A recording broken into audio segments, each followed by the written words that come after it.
Olá pessoal, e aí, tudo bem? Bem-vindo, bem-vinda à nossa segunda aula de filosofia, essa aula direcionada aos alunos do terceiro ano do ensino médio. Quem quiser acompanhar no livro aí, página 25, aula número 7, que está no seu livro aí, né? O nosso segundo encontro aqui, né? Nosso segundo vídeo da aula. Hoje nós trataremos um aspecto da filosofia moderna. Que aspecto é esse da filosofia moderna que nós vamos discutir na aula de hoje? A respeito do sujeito e o objeto de conhecimento do sujeito.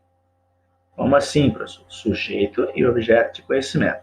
Basicamente, para trazer a reflexão filosófica desse conteúdo aí, é necessário nós retomarmos as ideias, especialmente de um filósofo que nós falaremos agora, chamado René Descartes, que nós trabalharemos a partir de agora na nossa aula.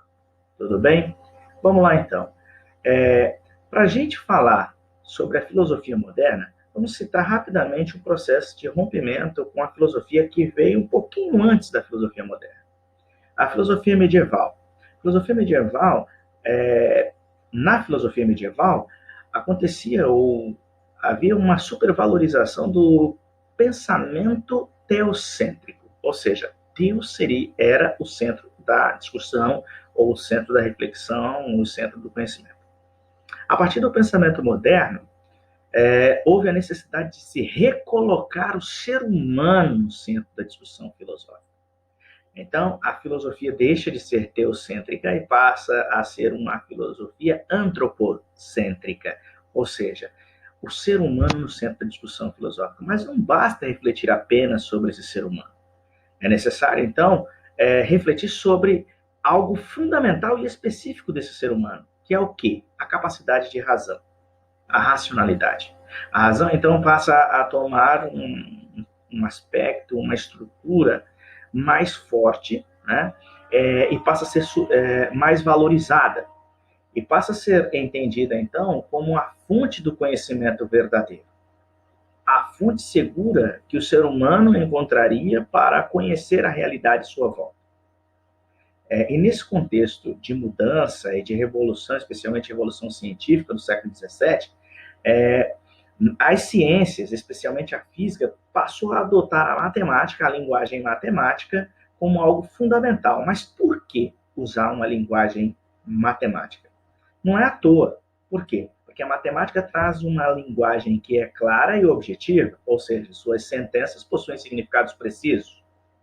Outra característica, porque ela é universal, ou seja, é um saber universalmente válido, aceito em todos os lugares. E, por fim, porque a matemática é composta de símbolos e isso significa que facilita a demonstração daquilo que está sendo estudado. O que nós vamos perceber aqui nessa linguagem matemática? O pensador René Descartes, que nós vamos falar a partir de agora, ele tenta trazer a matemática, ou o saber matemático, e aplicá-lo na filosofia, no processo de conhecimento. Como que se dá essa forma de conhecer segundo Descartes?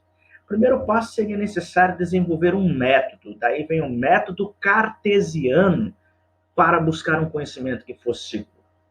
Esse método cartesiano ficou mais conhecido como a dúvida metódica. Por que a dúvida metódica? Porque Descartes, na busca de um conhecimento seguro, ele chegou à conclusão de que seria necessário colocar em dúvida ou colocar em xeque, discutir, duvidar de tudo aquilo que ele julgava saber e conhecer como verdadeiro até então. Então, o primeiro momento, duvidar. Mas como assim? Na busca de um conhecimento que fosse verdadeiro, teria que se elaborar uma dúvida ou questionar tudo aquilo que se julgava saber. Descartes, então, chegou à seguinte conclusão. Para eu buscar um conhecimento seguro, eu tenho que duvidar. Só que para que eu possa elaborar um questionamento duvidoso a respeito daquilo que eu julgo saber, eu tenho que antes pensar. Então Descartes chegou à conclusão que a única verdade livre de qualquer dúvida, o único saber livre de qualquer dúvida, era a respeito dos pensamentos. Tipo o quê? O meu pensamento existe. Porque eu posso pensar e elaborar uma dúvida. E se os meus pensamentos existem, logo eu existo. Aqui se fundamenta a máxima cartesiana do cogito ergo sum. Penso, logo existo.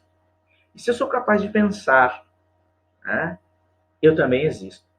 E nesse processo de pensar, elaborar o questionamento, duvidar daquilo que se sabe, Descartes propõe, então, algumas regrinhas básicas nesse processo de desenvolvimento do conhecimento, ou seja, na busca de elaborar um conhecimento que fosse seguro. Essa regrinha se pautava em 4 momentos básicos que deveriam ser seguidos por aquele que desejasse alcançar o conhecimento verdadeiro. Primeiro passo: só tomar como verdadeiro o que se apresenta à mente de forma clara e evidente e que não provoque dúvida. Primeiro passo: não aceitar os conhecimentos sem antes questioná-los, sem antes duvidar. Então, a dúvida é o primeiro passo. Mas, professor, duvidar por duvidar? Não. A dúvida cartesiana tem um objetivo. Qual seria o objetivo da dúvida para Descartes? Alcançar um conhecimento que pudesse ser considerado seguro, livre de qualquer dúvida. Um outro momento.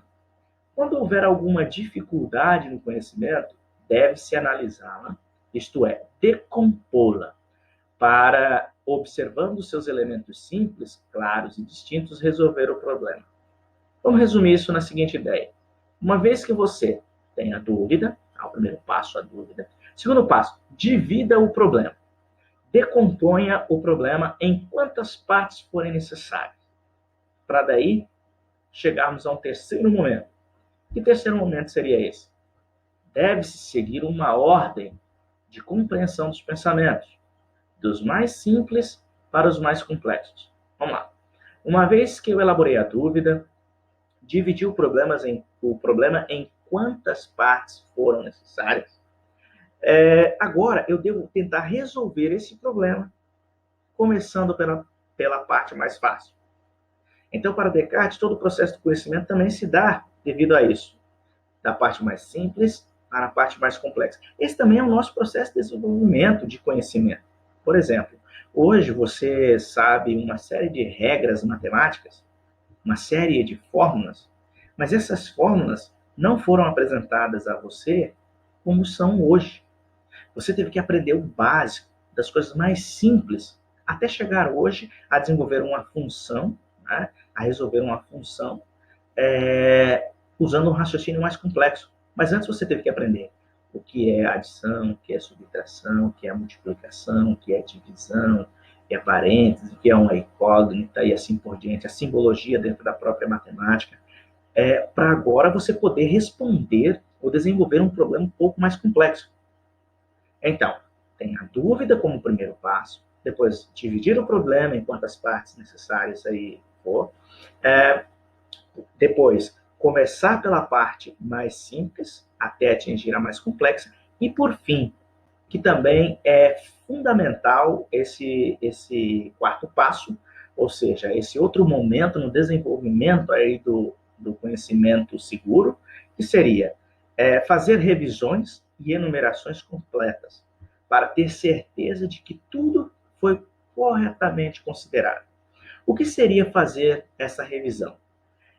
Descartes diz que, dentro de todo o processo de construção do conhecimento, deve-se fazer essa revisão para evitar que fique algum elemento ou alguma coisa não respondida corretamente. Eu costumo fazer uma comparação assim: você faz uma prova, né, tem questões de múltipla escolha, né, tem questões objetivas, tem questões discursivas. Tem muita gente que, às vezes, pensa que marcou uma alternativa numa questão que seja objetiva, quando na verdade não marcou. Aí ele entrega a prova, depois o professor devolve a prova corrigida e diz: olha, a questão era de marcar alternativa e você nem marcou uma alternativa. Por quê? Porque o indivíduo não fez uma revisão daquilo que ele havia realizado. Descartes, então, para que não deixe nenhuma dúvida, é necessário fazer o processo de revisão para que tudo possa ser completamente compreendido no processo dessa busca de um conhecimento seguro. Eu vou trazer agora Um outro assunto dentro da filosofia cartesiana, sei que não aparece aí diretamente no material de vocês, que é a respeito da visão dualista de Descartes, que é também bastante interessante a gente estar atento a esse aspecto da filosofia cartesiana. A visão dualista de Descartes. Quando eu falo dualismo, eu já trago em mente a ideia de duas coisas. Para a gente entender ou relembrar, porque você já estudou isso em anos anteriores, essa ideia de visão dualista de Descartes é que ele caracteriza a nossa existência composta dessas duas dimensões. A substância pensante e a substância extensa. Como assim, professor? Vamos lá. Nós temos a nossa parte pensante e a nossa parte extensa. É como se fosse corpo, aqui que estou tocando agora, parte extensa, e a mente, ok? A parte pensante. Que ele vai chamar de res cogitans, que é a parte pensante, res extensa, a parte física. Só que tem um porém. Esse dualismo cartesiano, ele parte do princípio de que nenhuma dessas duas substâncias são capazes de se autocriar. Então, é necessário admitir uma substância superior a ela, chamada substância divina, que é eterna, perfeita, e ela é a fundamentação de toda a verdade, de tudo que existe. Tudo bem? Então, esse é um outro conceito dentro da filosofia cartesiana, além daquela busca pelo conhecimento. Lembrando, se Descartes parte do princípio de que a razão é a fonte do conhecimento seguro, eu posso concluir a partir desse tipo de pensamento que Descartes é um autêntico racionalista. Além de ser racionalista, é considerado um dos principais pensadores do pensamento moderno, até mesmo como o pai da filosofia moderna. Tudo bem?